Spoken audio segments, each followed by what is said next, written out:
Hello दोस्तों, कैसे हो आप सब। मैं पंकज तंवर आपके अपने यूट्यूब चैनल बिटकॉइन एक्सप्लेनर में आप सभी का दिल से स्वागत करता हूं। दोस्तों, एक इंपॉर्टेंट अपडेट थी कि हर कोई पैनिक में आ गया कि बिटकॉइन जब भी $30,000 के आसपास आता है, जैसा कि अभी आपको दिखता है कि 30,000 जैसे आता है सबके हाथ पैर फूलने शुरू हो जाते हैं और हर कोई सोचता है यार यहाँ से ये कोई गड़बड़ ना कर दे और नीचे ना आ जाए। तो हमें ध्यान रखना है और आप नोटिस कीजिएगा कि हमारे साथ में अगर ये इंस्टीट्यूशन का खेल चल रहा है तो हमारे साथ खेल हो क्या रहा है। आप समझिएगा, जब $40,000 के ऑलमोस्ट टच किया था, $42,000, उसके बाद ये $30,000 को टच किया और उसके बाद बाउंस बैक कर गया। उसके बाद दोबारा से इसने 30,000 टेस्ट किया, फिर दोबारा से ये बाउंस बैक कर गया और दोबारा से अब ये $30,000 को टेस्ट किया और ऑलमोस्ट उसके ऊपर अभी $30,500 के आसपास चल रहा है। तो खेल क्या हो सकता है टेक्निकली मैं बाद में बताऊंगा, कहाँ सपोर्ट है कहाँ रेजिस्टेंस है। लेकिन अगर ये खेल चल रहा है तो आप समझिएगा कि पिछले हफ्ते भर से ये क्या हो रहा है। ऑलमोस्ट 30,000 से लेके 33,000 ये रेंज में घूम रहा है। जब भी ऐसी कुछ सिचुएशन होती है तो कहा जाता है यूजुअली यहाँ पे एक्यूमुलेशन हो रही है। और हमें ये भी पता है कि ग्रेस्केल हो, माइक्रो स्ट्रेटजी हो और बहुत बड़े बड़े नाम निकल के आए हैं जिन्होंने अभी रिसेंटली बिटकॉइन के अंदर इन्वेस्टमेंट की है। तो क्या हो रहा है कि साइकोलॉजी समझिए इसके पीछे क्या हो सकती है। कि हो सकता है कि हमें लग रहा है जैसे ही $30,000 के आसपास आता है हमारे हाथ पैर फूलने शुरू हो जाते हैं कि ये यहाँ से नीचे तो नहीं आ जाएगा। उसका रीज़न क्या है। मेन मीडिया हो या हम हो, कोई और जो जितने भी आपने इन्फ्लुएंसर को सुना होगा, सबका यही कहना है ज़्यादातर का कि अगर $30,000 से ये नीचे आ जाता है तो भैया ये खतरे की बात है। और फिर हो सकता है हमें 27,500 $24,000 तक भी देखने को मिले, क्योंकि टेक्निकली ये बनता है। और क्या ये खेल अगर इंस्टीट्यूशंस का है तो क्या यही हो रहा है कि हमें डराया जा रहा है। आप देखोगे क्या, यहाँ पे देखिए, यहाँ पे देखिए, यहाँ पे देखिए, क्या हमें यहाँ बार बार डराया जा रहा है। $30,000 से $29,000 की रेंज में लिया जा रहा है, क्योंकि हर किसी को पता है 30,000 एक साइकोलॉजिकल रेजिस्टेंस है।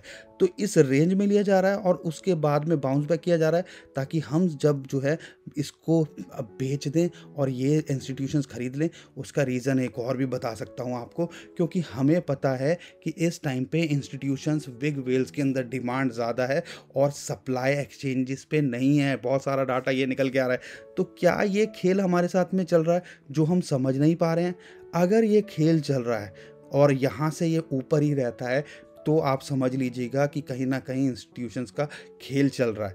अगर मैं टेक्निकली बात करता हूँ और एक और लॉजिक आपको देता हूँ तो आप समझिएगा कि अभी जो इमीडिएट सपोर्ट है वो है $30,000 से $29,000 के बीच के अंदर। अगर इसके नीचे क्लोज कर देता है तो हमें यहाँ पे सपोर्ट दिखती है 27,500 के आसपास, और जो मेजर सपोर्ट दिखती है वो दिखती है 24,000। तो उसका एक और रीज़न भी बता देता हूँ $24,000 क्यों लगती है। क्योंकि आप देख सकते हो ऑलमोस्ट 22 से $24,000 के बीच में ये पहले भी इसने काफ़ी एक्यूमुलेशन करी और उसके बाद हमने यहाँ पंप देखा। और अभी आप नोटिस करना, जब भी ऐसी चीज़ होती है तो उसके बाद पंप या डंप करता है। तो यहाँ पे अगर ये एक्यूमुलेशन हो रही है, जैसे लास्ट टाइम हमने देखा था $42,000 जाने से पहले, तो क्या अगर यही चल रहा है तो हमें यहाँ से पंप देखने को मिल सकता है। अगर मैं सपोर्ट की बात करता हूँ तो 24,000 एक मेजर सपोर्ट है और अभी साइकोलॉजिकल अगर ये इंस्टीट्यूशन का खेल चल रहा है तो ये एक सपोर्ट है। और बुरे हालात में हो सकता है हमें 24-20,000 के आसपास देखने को मिले। लेकिन हमें ये समझना चाहिए कि जितना हो हल्ला हुआ है बिटकॉइन को लेके वो हुआ है ऑलमोस्ट 20 से $24,000 के आसपास। अगर मैं ग्रेस्केल और माइक्रो स्ट्रेटजी को छोड़ दूँ तो ज़्यादातर जो बड़े बड़े इंस्टीट्यूशंस है उनकी एंट्री 24 से $30,000 के बीच में सुनने में मिली है न्यूज़ के अंदर। हो सकता है उन्होंने और कुछ कहानी पहले का रखी हो, उसके लिए मैं नहीं कह सकता। अगर वो है तो आप इस रेंज से नीचे शायद ही इसको दोबारे अभी फॉर अ टाइमिंग जब तक वो सेल नहीं करेंगे तो आपको देखने को मिले। क्योंकि ग्रेस्केल और माइक्रो स्ट्रेटजी की बात करूं, उनकी एवरेज शायद $20,000 से नीचे आ रही है। तो और वो हो सकता है और एक्यूमुलेशन कर रहे हो। जब भी ऐसी कोई चीज़ होती है तो एक बहुत बड़ा रीज़न बोला जाता है कि जो वेल्स है ना वो अपना खेल खेल रही हैं और नया प्लेयर, कोई बड़ा प्लेयर कर एंट्री लेता है तभी हमें कुछ ऐसा देखने को मिलता है। और हम सबको पता है इंस्टीट्यूशंस बाय कर रहे हैं, लेकिन एक और बड़ी न्यूज़ जो निकल के आई कि ग्रे स्केल के फुटस्टेप पे एक कनाडा का ट्रस्ट वो भी चल गया है। तो आप समझ सकते हो ग्रे स्केल जिसके पास में लाखों बिटकॉइन इस टाइम पे हैं, अगर वो चाहे तो कहीं पे भी प्राइस को ड्राइव करा सकता है। अगर ऐसे और आएंगे ट्रस्ट और कनाडा का वो आएगा तो हो वो भी तो बाइंग करेंगे, और वो हज़ारों में बाइंग करेंगे बिटकॉइन की, और बाइंग वो 40-42 हज़ार डॉलर के आसपास नहीं करेंगे। तो ये कहानी भी हो सकती है जो बैक में हमें चल रही हो, और जो इंस्टीट्यूशंस बड़े वेल जब एंट्री लेते हैं तो ऐसा पैनिक यूजुअली देखने को मिलता है। हिस्ट्री में पास्ट में हमने देखा है।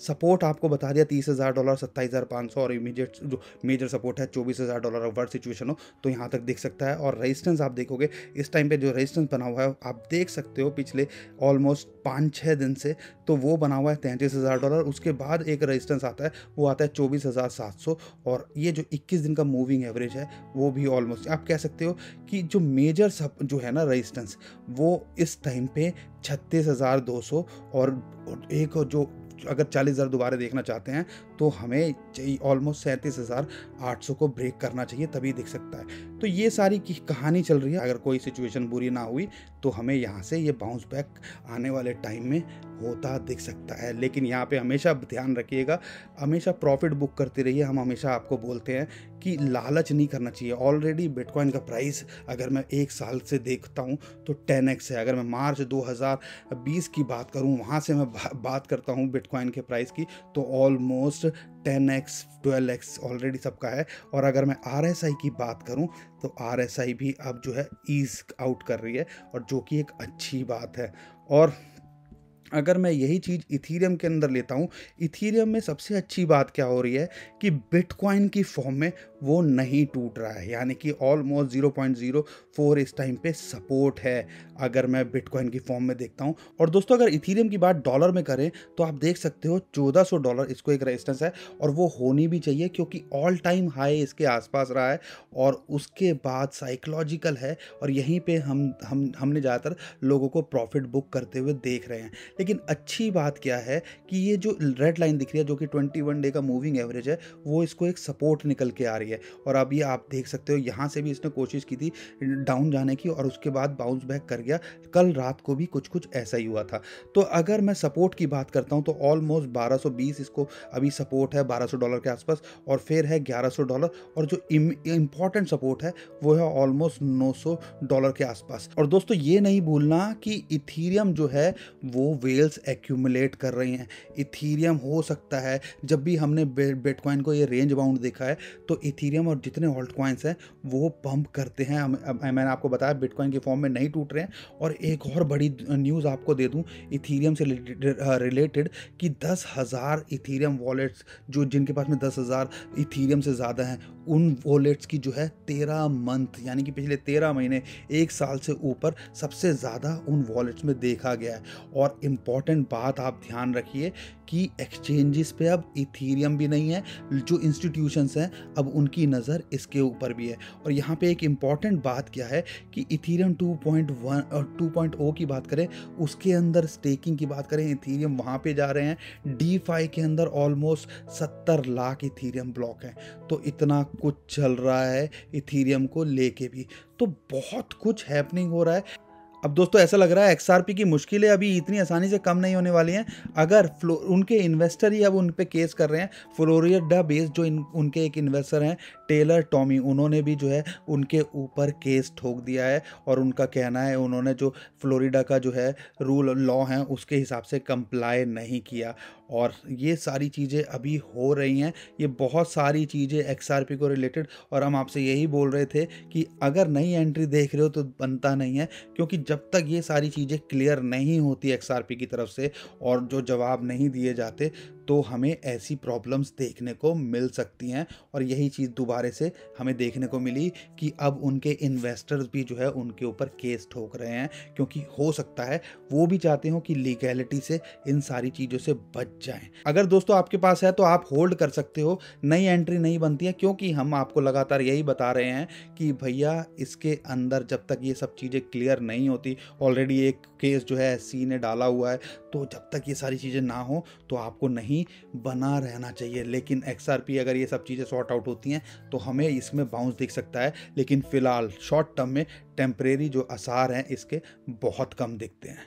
तो दोस्तों ओवरऑल ये चल रहा है। बाकी अगर मैं और पूरी ओवरऑल मार्केट की बात करता हूँ तो ओवरऑल मार्केट भी जो है ना वो कहीं ना कहीं जो है जब भी बिटकॉइन ऐसे होता है तो पैनिक में आती है। लेकिन अच्छी बात क्या है, अगर इस रेंज में भी रहता है बिटकॉइन तो हम जितने भी ऑल्ट कॉइन्स हैं उसको पंप करता देख सकते हैं आने वाले टाइम के अंदर। तो ये ओवरऑल न्यूज़ थी। आई होप आपको वीडियो पसंद आई होगी। वीडियो पसंद आई तो लाइक कर दीजिएगा, शेयर कर दिएगा, ट्विटर टेलीग्राम जहाँ पे आपका मन करे व्हाट्सएप पे शेयर कर दीजिएगा और लाइक ज़रूर कीजिए, क्योंकि हमें आपके प्यार लाइक्स के माध्यम से दिखता है और हमें इससे मोटिवेशन मिलती है। तो दोस्तों आज के लिए इतना ही। अभी के लिए मैं विदा लेता हूँ। खुश रहिए, मुस्कुराते रहिए, कमाते रहिए। आपका दोस्त पंकज। थैंक यू, नमस्कार, धन्यवाद, जय हिंद।